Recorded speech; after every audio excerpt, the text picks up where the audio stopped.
ఓం నమో నారాయణాయ.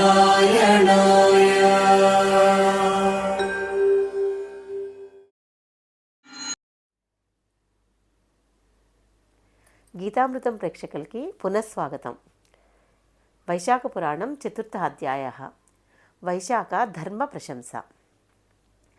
నారద మహర్షిని అంబరీష మహర్షి వైశాఖ మాసమున చేయవలసిన చేయదగిన ధర్మములను దయవుంచి వివరింపమని కోరెను. అప్పుడు నారద మహర్షి ఇట్లనెను: అంబరీష మహారాజా, నీకు గల ధర్మాసక్తికి మిక్కిలి సంతోషము కలుగుచున్నది. వినుము. నూనెతో తలంటుకొని చేయు అభ్యంగ స్నానము, పగటి నిద్ర, కంచుపాత్రలో భుజించుట, మంచముపై పరుండుట, గృహస్నానము, నిషిద్ధములైన ఆహారములు ఉల్లి మొదలైనవి తినుట అను 8 వైశాఖ వ్రతము చేయువారు మానవలెను. 2 సార్లు భుజింపరాదు. పగలు మాని రాత్రి యందు భుజింపరాదు. అనగా పగటి యందు భుజించి రాత్రి భోజనమును మానవలెను. ఎందుకంటే వైశాఖ మాసం చాలా ఎండగా ఉంటుంది కదా, అందుకని మన శాస్త్రం చూడండి ఎంత గొప్పదో. పగటి పూట తినాలి, రాత్రిపూట తినడం మానేయాలి అని. వైశాఖ మాస వ్రతమును పాటించువారు తామరాకున భుజించిన పాప విముక్తులై వైకుంఠమును చేరును. వైశాఖ మాస వ్రతము పాటించువారు ఎండలో నడిచి అలసిన వారి పాదములను కడిగి ఆ జలమును భక్తి శ్రద్ధలతో తలపై చల్లుకొనవలెను. ఇది ఉత్తమమైన వ్రతము. మార్గయాసముందిన ఉత్తమ బ్రాహ్మణుని ఆదరించి ఉత్తమ ఆసనమున కూర్చుండబెట్టి వానినే శ్రీ మహావిష్ణువుగా భావించి వాని పాదములను నీటిచేత కడిగి ఈ జలమును పవిత్ర జలమును తలమైన చల్లుకుని వాని పాపములన్నీ పటాపంచులై నశించును. ఆ జలమును తలపై చల్లుకొనిన గంగా మున్నగు సర్వ తీర్థములయందు స్నానము చేసిన పుణ్యఫలము సిద్ధించును.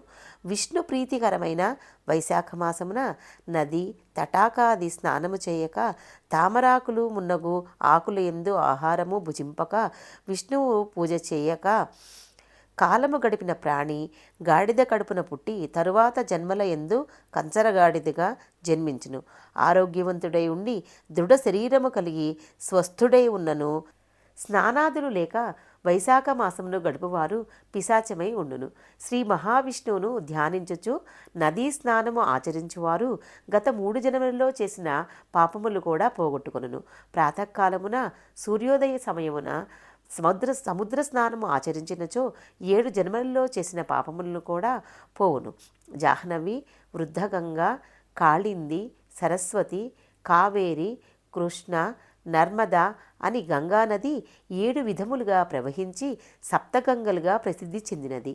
అట్టి సప్తగంగలలో ప్రాతకాలమున వైశాఖమున చేసిన 1,000,000 జన్మలలో చేసిన పాపములను కూడా పోగొట్టుకొనుచున్నారు. దేవతలచే నిర్మితములైన సముద్రాదుల యందు స్నానమును వైశాఖ మాసమున ప్రాతకాలమున చేసిన వారి సర్వ పాపములు నశించి పుణ్యప్రాప్తి కలుగును. గోవు పాదమంత పరిమాణము కల బహిర్జలమున, అంటే ఆరు బయట ఎక్కడైనా సరే, చిన్న చిన్న నీటి కుంటల్లో అయినా సరే, సెలయేళ్లలో అయినా సరే స్నానము గనక చేస్తే గంగాది సర్వతీర్థములలో స్నానం చేసినంత ఫలితము మనకి దక్కును. రసద్రవ్యములలో క్షీరము ఉత్తమము. క్షీరము కంటే పెరుగు ఉత్తమము. పెరుగు కంటే నేయి ఉత్తమము. నెలలలో కార్తీకము ఉత్తమము. కార్తీకము కంటే మాఘము ఉత్తమము.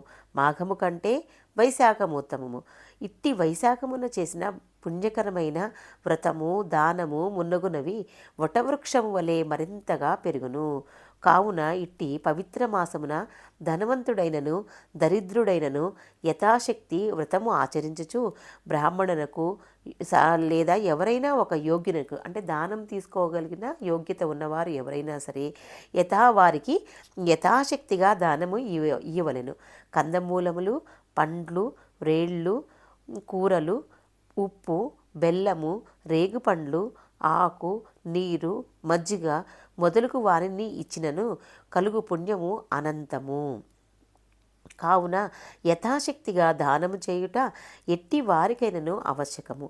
కావున తెలివి ఉన్నవారు సుఖమును కోరుచు దానమును చేయవలెను. ఇంటిలో ఎన్ని అలంకారములునను పైకప్పు లేనిచో ఆ ఇల్లు నిరర్ధకమైనట్లు. ఎన్ని మాసముల వ్రతములో ఆచరించినను వైశాఖ వ్రతము ఆచరించనుచో వాని జీవితము వ్యర్థము. అన్ని మాసముల వ్రతముల కంటే వైశాఖ మాస వ్రతము ఉత్తమమని భావము. ఎన్ని గుణములు ఉన్నను దయాగుణము లేనిచో అన్ని గుణములు వ్యర్థమైనట్లుగా ఎన్ని వ్రతములు చేసినను వైశాఖ వ్రతము చేయనచో అవి అన్నీ వ్యర్థములగును సుమా. శాఖ సోపాదులు ఎంత ఉత్తమములైనను ఎంత బాగుగా వండినను ఉప్పు లేనిచో వ్యర్థమైనట్లుగా వైశాఖ వ్రతమును చేయనిచో ఎన్ని వ్రతములు చేసినను అవి అన్నీ వ్యర్థములే అగును సుమా. అందుకని శ్రీ మహావిష్ణువును ప్రార్థించుచు ఈ వైశాఖ మాసమున ప్రాతకాలమునే అర్ఘ్యమునిచ్చి స్నానమును ముగించుకొని మంచి ఉతికిన బట్టలను కట్టుకొని వైశాఖ మాసమున పుష్పించిన పూలతో శ్రీ మహావిష్ణువుని పూజింపవలెను. వైశాఖ మాస మహిమను వివరించుచు శ్రీ మహావిష్ణువు కథను చదవవలెను, వినవలెను. ఇట్లు చేసినచో లోగడ జన్మలలో చేసిన పాపములన్నీ నశించును, ముక్తి లభించును. ఇట్లు చేసిన వారు భూలోక వాసులైనను స్వర్గలోక వాసులైనను పాతాళలోక వాసులైనను ఎచ్చటను వారికి కష్టములై ఉండవు సుమా. వారికి గర్భవాసము స్తన్యపానము కలుగవు. అంటే అవి వారికి ఇంకా మరి జన్మ ఉండదన్నమాట. ముక్తి సిద్ధించును. వైశాఖమున కంచు పాత్రలో భుజించువారు శ్రీ మహావిష్ణువు సత్కథలను విననివారును స్నానము దానము చేయనివారును నరకమునకే పోదురు. బ్రహ్మహత్య మున్నగు పాపములకు ప్రాయచిత్తము కలదు. కానీ వైశాఖ స్నానము వ్రతము చేయని వారికి పాపమునకు ప్రాయచిత్తమే లేదు. తాము స్వతంత్రుడై ఉండి తన శరీరము తన అధీనములో ఉండి నీరు తనకు అందుబాటులో ఉండి స్నానమాడ వీలున్నను స్నానము చేయక నాలుక తన అధీనంలో ఉండి హరి అను 2 శబ్దములను పలుకక ఉన్న నీచ మానవుడు జీవించి ఉన్నను శవము వంటివాడు. వైశాఖమున శ్రీహరిని ఎట్లైనను సేవించనివాడు అనేకమైన చండాల జన్మలను ఎత్తును. పవిత్రమైన వైశాఖ మాసమున వైశాఖ వ్రతమును పాటించుచు ప్రాతకాలమున బహిస్నానము చేసి తులసీ దళములతో శ్రీ మహావిష్ణువును అర్చించి విష్ణు కథాశ్రవణము దానము చేసిన వారు మరు జన్మలలో మహారాజులే జన్మింతురు. పిమ్మట తమ వారందరితో కలిసి శ్రీ మహావిష్ణు సాన్నిధ్యము పొందెదరు. శ్రీ మహావిష్ణువును నిశ్చలమైన మనసుతో సగుణముగానో నిర్గుణముగానో భావించి పూజించవలెను సుమా. వైశాఖ పురాణం 4వ అధ్యాయం సంపూర్ణం.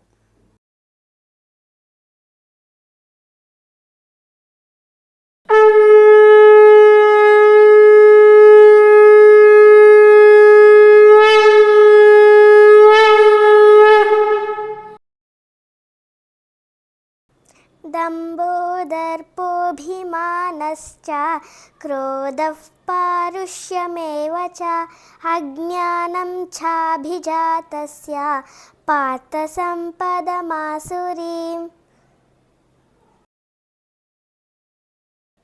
Pride, arrogance, conceit, anger, harshness and ignorance. These qualities belong to those of a demonic nature, O son of Partha.